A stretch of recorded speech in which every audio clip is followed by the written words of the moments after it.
लालू प्रसाद यादव के दोषी करार दिए जाने पर तमाम जो राजद के नेता हैं वो काफ़ी दुखी हैं और सीधे केंद्र सरकार पर ये बड़ा आरोप लगा रहे हैं कि लालू प्रसाद यादव को फंसाया गया है। देश में तमाम घोटाले होते हैं, उनको दबा दिया जाता है, लेकिन गरीबों के मसीहा हैं लालू प्रसाद यादव और उनको फंसाया जा रहा है। इसको लेकर श्याम रजक ने भी केंद्र सरकार पर जमकर हमला बोला और साफ तौर पर सीधे कहा है कि बिहार विधान परिषद के चुनाव में राष्ट्रीय जनता दल ही चुनाव लड़ेगी और कांग्रेस को सीट नहीं देने पर उन्होंने कहा कि उनके पास अपना जनाधार नहीं है, इसीलिए उन्हें सीट नहीं दी गई। और क्या कुछ कह रहे हैं श्याम रजक, पहले आप वो सुने। हर चीज़ को राजनीति से जोड़ने की आवश्यकता नहीं है। लालू जी देश के सर्वमान्य नेता हैं, खास करके गरीबों, मजलूमों, अक़लियतों, दलितों और सर्वमान्य वर्ग के लोगों के भी जो गरीब गुरबा हैं उसके हितैषी रहे, उसके लोगों को, बेजुबानों को जवान देने का काम किए।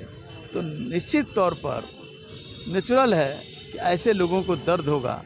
जिस तरह से न्याय प्रक्रिया में हम कोई टिप्पणी नहीं करना चाहते हैं, लेकिन जिस तरह से चली है इसको आम लोग भी देख रहे हैं। किस तरह इस देश में 23,000 करोड़ रुपया का घोटाला करने वाले को भारत सरकार के मंत्री बाइज्जत उनको इंग्लैंड भेज देते हैं, एयरपोर्ट तक उनको जाकर के विदाई देते हैं। और दूसरी तरफ लगता है कि इस देश का सबसे बड़ा पापी जो है, सबसे बड़ा अपराधी है श्री लालू प्रसाद यादव जी है। तो इस तरह के लोग टिप्पणी कर रहे हैं, हमको उनके टिप्पणी पर भी नहीं कहना।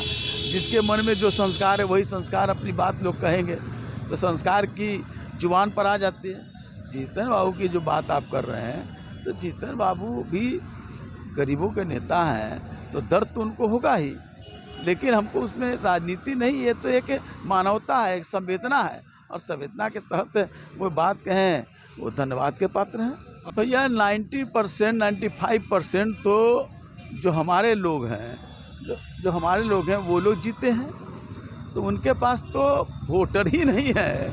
जिनके पास वोटर ही नहीं है तो वो क्या उम्मीदवार देंगे? नाम के लिए दे देंगे। जीत तो हमारी 2400 सीट पर होगी, इसमें कहीं दो राह है क्या? जेडीयू और बीजेपी में अंदरूनी रूप से और खटपट है। ये सब नूरा कुश्ती है, इस सब पर क्या हमको कहना है। ये लोग सिर्फ कुर्सी के लिए है, कोई देश के लिए, जनता के लिए, समाज के लिए, राष्ट्र के लिए इनके मन में जरा सा भी दर्द नहीं तो ये ऐसा ही सवाल उठाएंगे जिससे कि देश का नुकसान हो, हमारी कुर्सी बनी रहे। ये कुर्सी प्रेमी लोग हैं, ये कुर्सी के फेविकॉल से साथ रख करके अपने जीवन जीना चाहते हैं। आपने सुना, श्याम रजक ने साफ तौर पे कहा है कि बिहार विधान परिषद का चुनाव जो है वो राष्ट्रीय जनता दल ही जीतेगी, क्योंकि जितने भी नवनिर्वाचित पंचायत प्रतिनिधि हैं वो सभी राजद समर्थित हैं और इसीलिए 24 सीटों पर राष्ट्रीय जनता दल के ही उम्मीदवार जीतेंगे। और लालू प्रसाद यादव को जिस तरीके से दोषी करार दे दिया गया उसको लेकर भी उन्होंने कहा कि सरकार की ओर से गरीबों के मसीहा को फंसाया जा रहा है। ऐसे ही तमाम खबरों के लिए बने रहें द एसडी न्यूज़ के साथ और देखते रहें द एसडी न्यूज़।